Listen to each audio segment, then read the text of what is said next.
Hey guys, Snoozy here. This is going to be my version of the Summoning Necromancer for Project D2.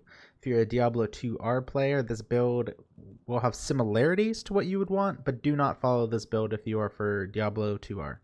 It will not work as well. This is strictly for Project D2. With that said, we're going to get straight into it. This is my Summoning Necromancer. Still a work in progress. I don't have all the best gear, and I'm definitely not saying this is the best way of building it. This is just what I think is fun, and I'm really enjoying it. I'm doing tier 3 maps. I did Uber Ancients, working my way up. There's still a lot of content I want to try to do and work towards, but still grinding out the currency to get the better gear. For the stats here, it's going to be pretty simple.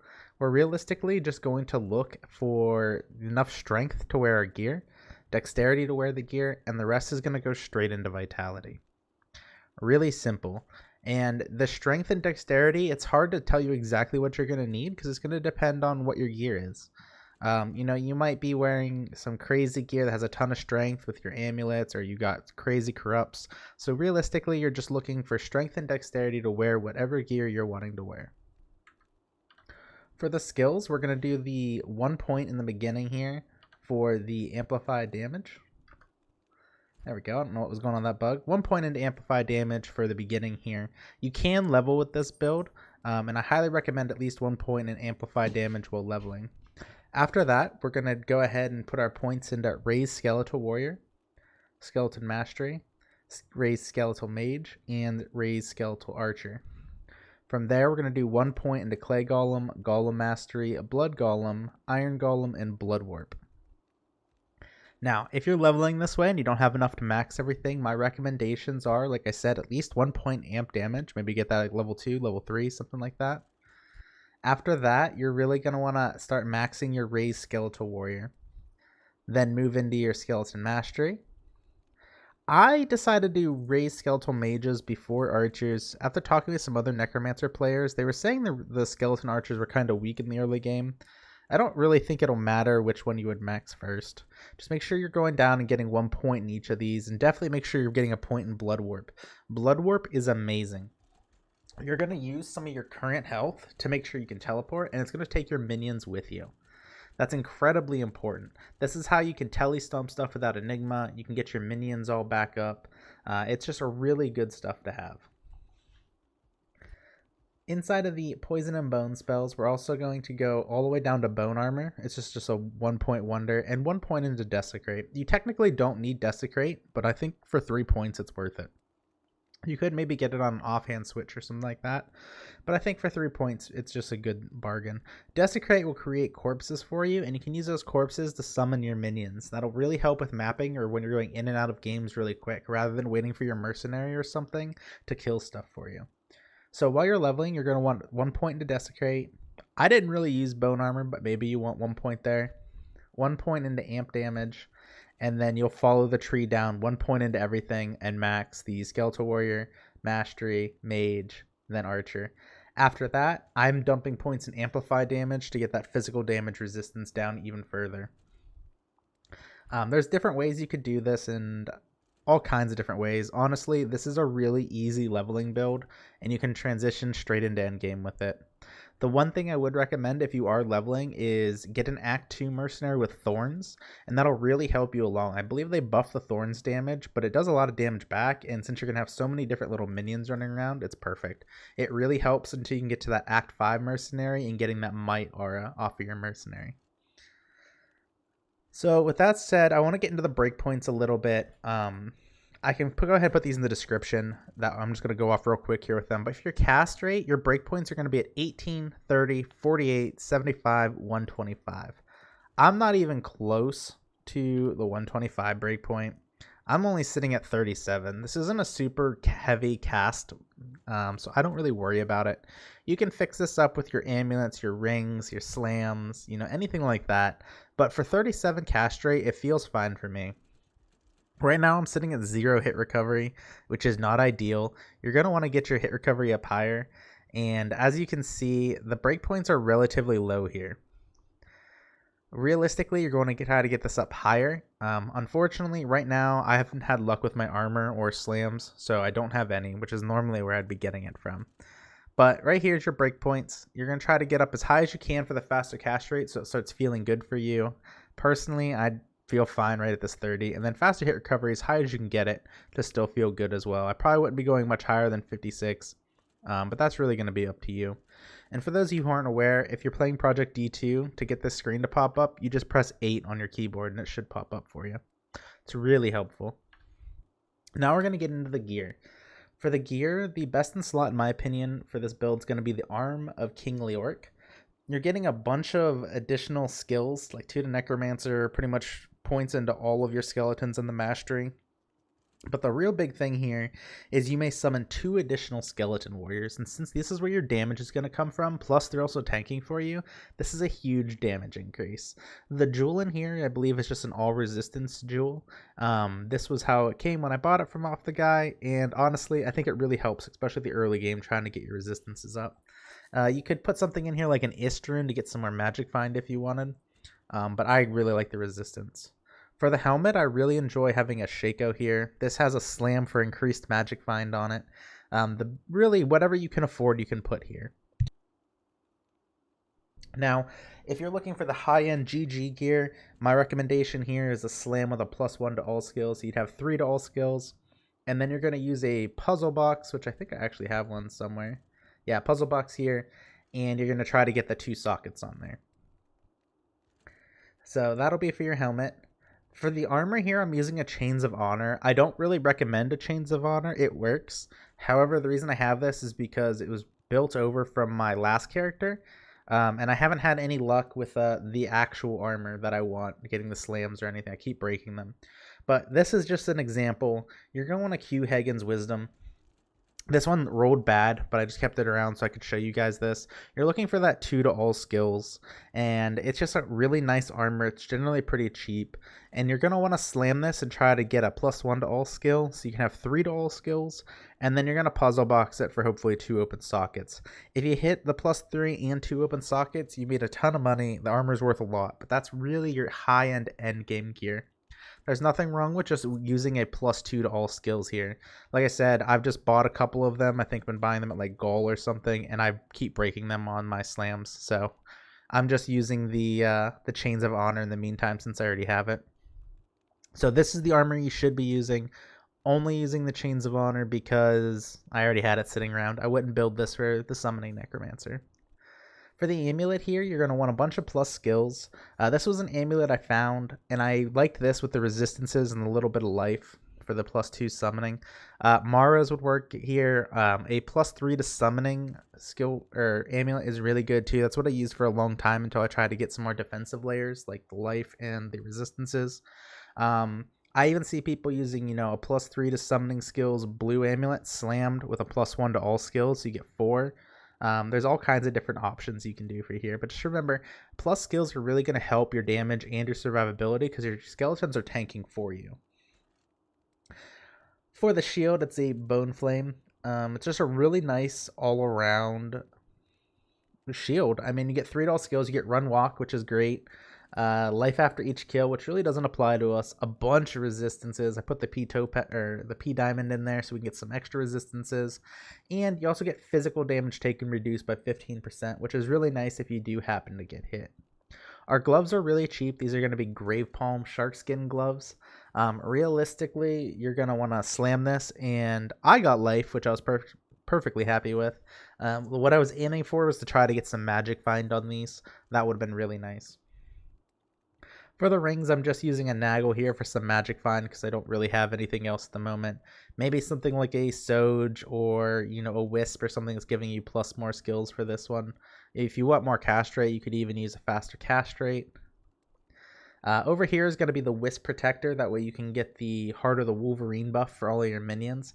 It's super nice. It gives you a lot of damage. Highly recommend this ring. It is very expensive. It does come with Magic Find, Lightning Absorb, and that all-one skills. So as you can see, I bought like the cheapest of the cheap, and it works just fine for me. Arachnid's Mesh for the +1 to all skills and the cast rate, although you really don't need too much cast rate with this build. It feels fine even with my low amount I have here. This is probably one of the later end items that I would get for this build. I just really don't feel like it gives too much other than the skill. And your boots will be the Marowaks for the +2 to skeleton mastery and the cannot be frozen. You also get strength and dex, which is not what you're always going to like, and the faster run walk. If you have a cannot be frozen somewhere else, you could also switch into something like a War Travs if you have a really good roll or you want some more magic find. But yeah, Marowaks will give you the most damage, and it's just really nice. They're not too expensive either. For the inventory, we're using Summoning Grand Charms. I will eventually probably go to Summoning Life Grand Charms or maybe Summoning Faster Hit Recovery. I only have this one right now because I got a good deal. The rest of these are all going to be just random summoning skills. And then at the very end, we're using Geeds because I like the magic find. If you don't want to use a Geeds, just replace it with another summoning skills here. And we're also going to use a torch. The torch on Project D2, as you know, is a little bit different. It doesn't give you the strength, so the stat rolls are a little bit different. So just really the best one you can get here. I am missing an Annie. The Annie would go right here in this slot. I just haven't gotten enough to afford it yet, so you will want an Annie. And then for here, you're going to want to fix resistances, magic find, life, anything like that you can put up in here. Whatever your little heart desires, you can put here.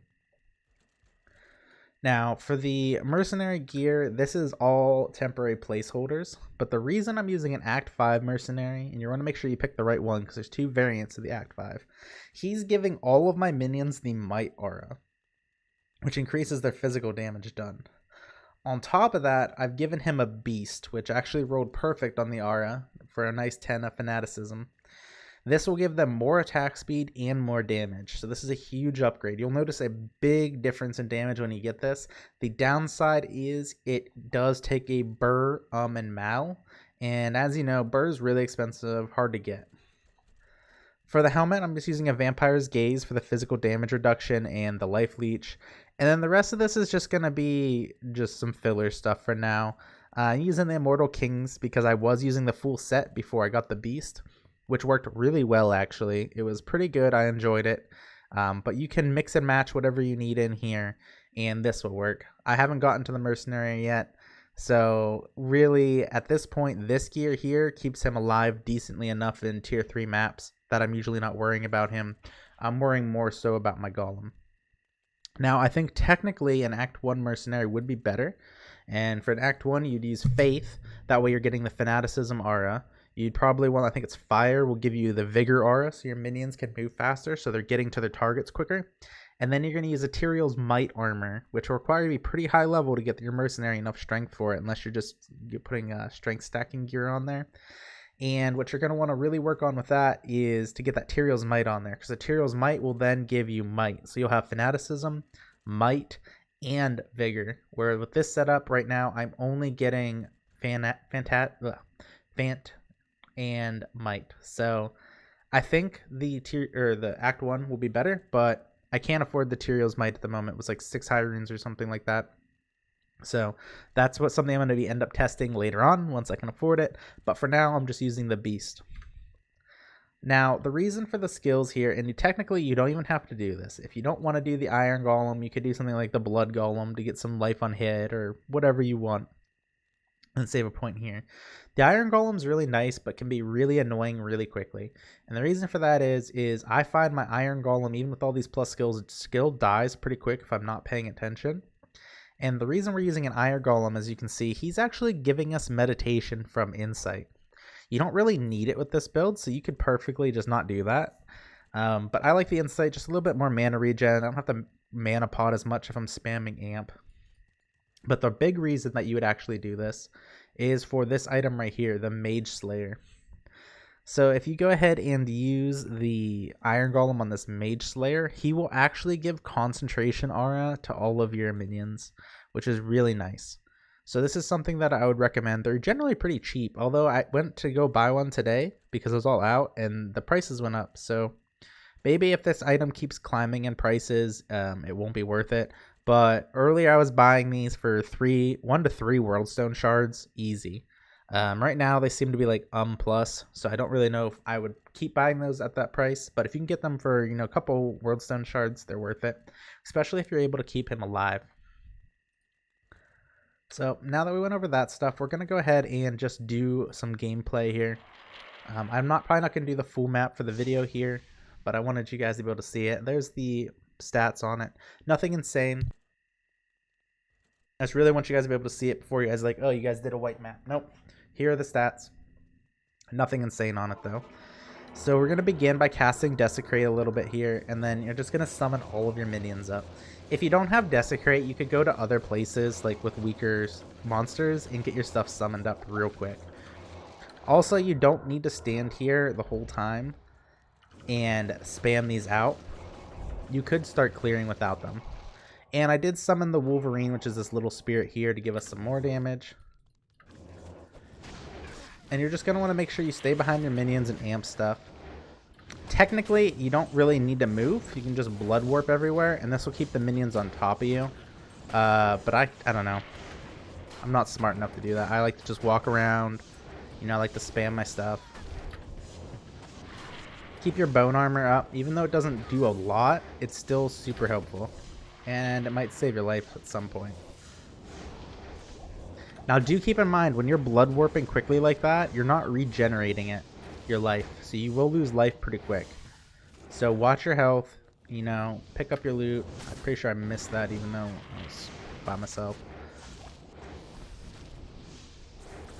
Now, for the immunes in the game, there are some physical immunes, but your Amplify Curse is really going to break that down, especially as you start getting more points into it. And even then, if they're still immune, you have your mages doing some damage, so you can still whittle them down. But as you can see with this build and this gear, it's tier 3. We're cruising through it. I'm sure there's other builds that are way faster than this. Or, you know, I could probably go faster. But this is the speed I like to play at, so this is just how I play it. And it's a really fun build, especially for just if you want to relax. Before this, I was playing a Phoenix Strike Assassin. And sometimes, you know, these maps can get intense. Especially when you're melee, you're trying to get up in there. So I actually rolled this character just so I had a little bit of a more relaxing session. Where I'm not, you know, going super sweaty, super try hard. You know, all I'm doing is casting here and just kind of moving along. Minions are doing all the work. It's real fun, real satisfying, real safe too. So this has quickly become one of my favorite builds on Project D2 here. And I don't know if they actually changed the AI or something, but it feels way better than it does on like D2R. I'm not sure if the build's just stronger, if they change the AI or what goes on with it, but it just feels better, at least to me personally. So this is the build. If you guys have any questions, please let me know in the comment section. Or I do try to stream every day 5 to 7, although I have been slacking a lot. So if I'm not on, I'm not on. I do try to make an effort, but it just does not work out very well. Oops. Well, that's going to be it for the video, guys. I hope you guys enjoyed it. Let me know if there's any questions, and I'll see you guys later. Bye.